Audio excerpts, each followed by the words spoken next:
Thanks for joining us on What Matters This Week. I'm Lauren Maloney. Garrett Graff, a historian, journalist, is joining us now, author, The Only Plane in the Sky, an Oral History of 9/11. Garrett, we're coming up on the 18th anniversary of 9/11. Was there something missing for you in other books on the topic that you had read? Why now for you, and why this? So this book project grew out of a piece that I wrote for Politico magazine in 2016 for the 15th anniversary, tracing the route that the president flew on Air Force One on 9/11.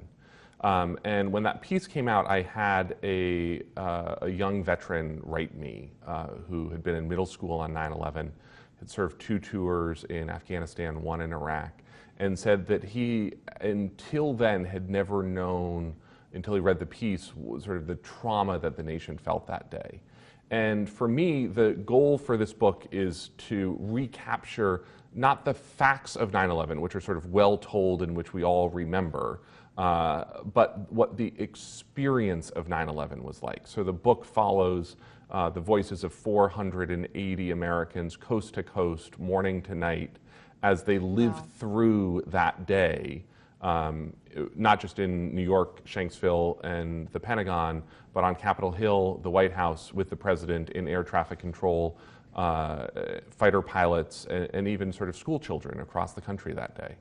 40 hours of original interviews, like you said, passengers, crew, press aboard Air Force One as well. Did you find that you had to take a different approach when researching this book, given the sensitivity of the topic, or was that something that came in the process? I think it's uniquely powerful to tell a story like this through people's own words, where again we sort of have our own general understanding of the way that the day unfolded, and you don't need to bog people down with the precise tick-tock of the day, and can instead let these voices speak for themselves and sort of carry their own experiences. Because part of what is, I think, so unique about 9/11 is that every American above a certain age has their story, sort of knows where they were, knows how the day affected them. It was, in some ways, the first global catastrophe that the world has ever seen, because so many of us, almost the entire country, hundreds of millions of people around the world, watched it unfold live on TV that day, can remember the precise details of how the day unfolded for us. So it was personal. That's what you wanted to hear from these interview subjects.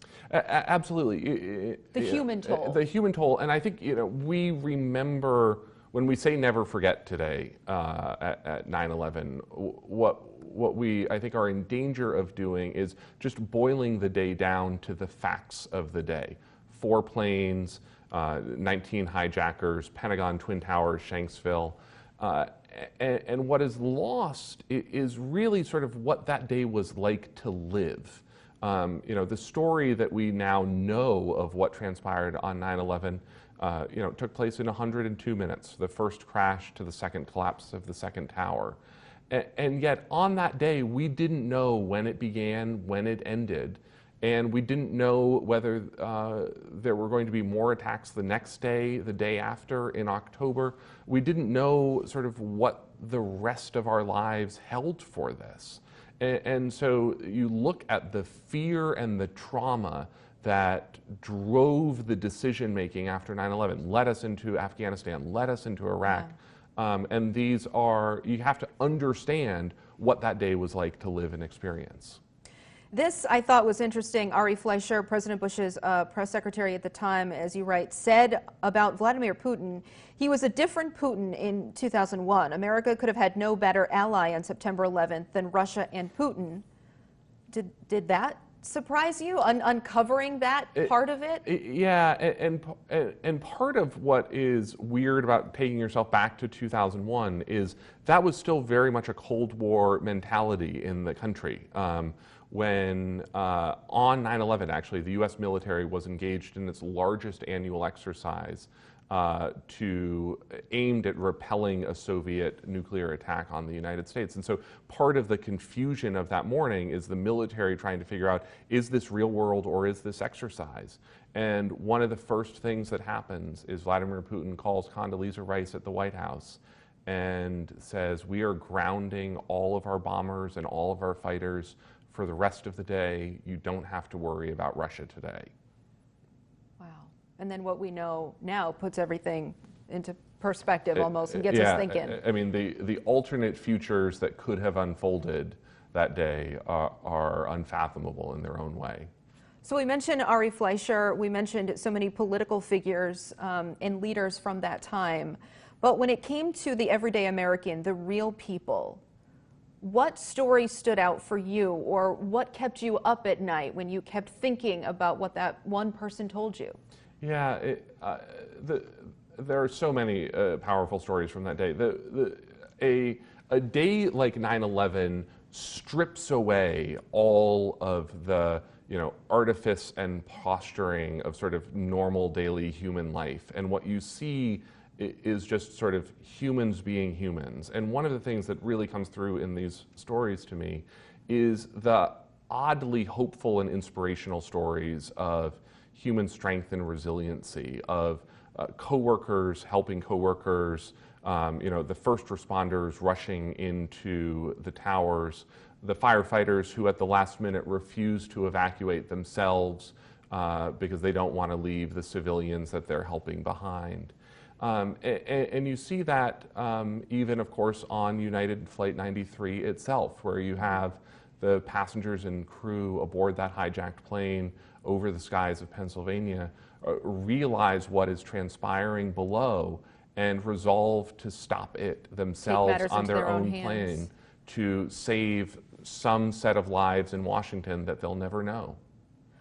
What did you learn that maybe you didn't know prior to all the research?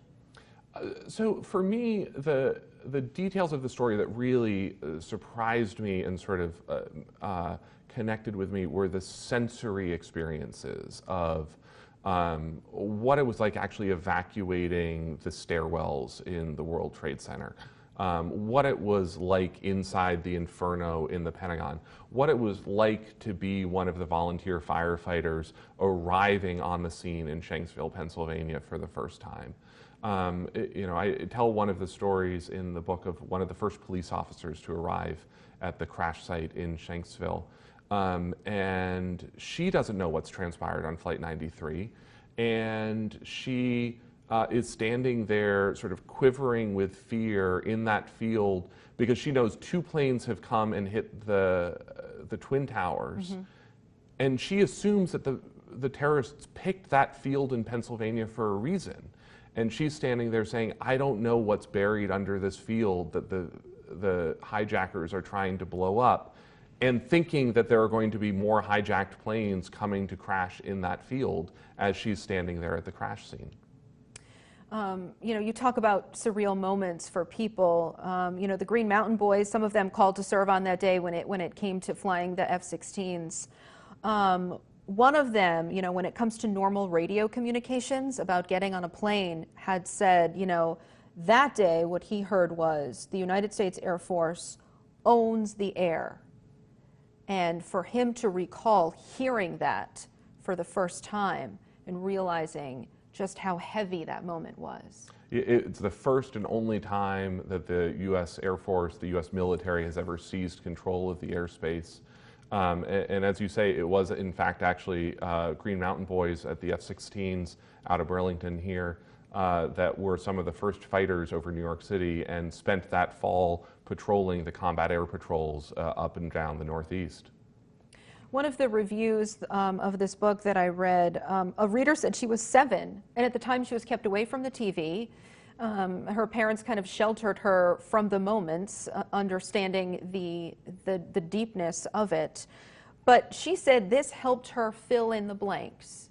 Do you think that depending on the age of some of your readers, whether they're 75 or 25, that provides that for them. Yeah, and that was actually one of my main goals in writing this. You know, this year, 2019, the 18th anniversary, you have a college class starting in America, the first freshmen born after 9/11. You know, you have American servicemen and women for the first time this year deploying to Iraq and Afghanistan, born after 9/11, and you know, going off to serve in a war that literally began before they were born. That's something that we've never experienced in American history before. You know, every American who fought in World War II remembered Pearl Harbor. Every American who fought in the Civil War remembered Fort Sumter. They knew why they were fighting. And that this, though, we're sort of seeing 9/11 slip from memory to history as a new generation comes in, living with a life and a modern world shaped in almost every conceivable way by the events of 9/11 and all that transpired after, and yet that increasingly has no memory, as I was saying, of the fear and the trauma and the chaos that begat the decisions that created this world. I was in college, as I told you. Will we get to a point where we don't remember what it was like before, what it was like on September 10th? Yeah, and that to me was one of the other themes that surprised me as I was writing about this, was realizing just how innocent America actually was on September 10th. You know, we say 9/11 changed everything. It's really hard to recapture just how innocent we actually were. And I think you see that in what to me is the most fascinating moment of 9/11, which is the 17 minutes from the first crash to the second crash, 8:46 a.m. to 9:03. That first crash happens into the North Tower, and New Yorkers and Americans and people around the world sort of look at it and shrug, sort of say, oh, that's a weird accident. I wonder what's happening with air traffic control. I wonder if the pilot had a heart attack. How could a plane not see that they were about to fly into the World Trade Center on such a beautiful day? And I tell the story in the book of a New York ferry captain coming into New York Harbor. He and his passengers see that first tower hit. They go in and they dock in Lower Manhattan. Every commuter on the boat gets off and walks into work in Lower Manhattan. There's papers fluttering down from the towers. And not a single person on the boat said, you know what, today just sort of seems like it's going to be a weird day. Maybe I'll turn around and go home. And it wasn't until that second attack that you saw America go, oh, this is deliberate. And that's an innocence that is really to us sort of unimaginable today. You know, you saw that video last month of the motorcycle backfiring in Times Square, and everyone runs for their lives. And what you have today is we default to thinking it's terrorism, it's an attack, it's a shooting, until we hear otherwise. And that's just not where we were on 9/10, in the 9/11. most benign places too, like a movie theater. Exactly. You dedicate this book to your daughter. Do you mind me asking how old she is? She's 14 months, yeah. Wow.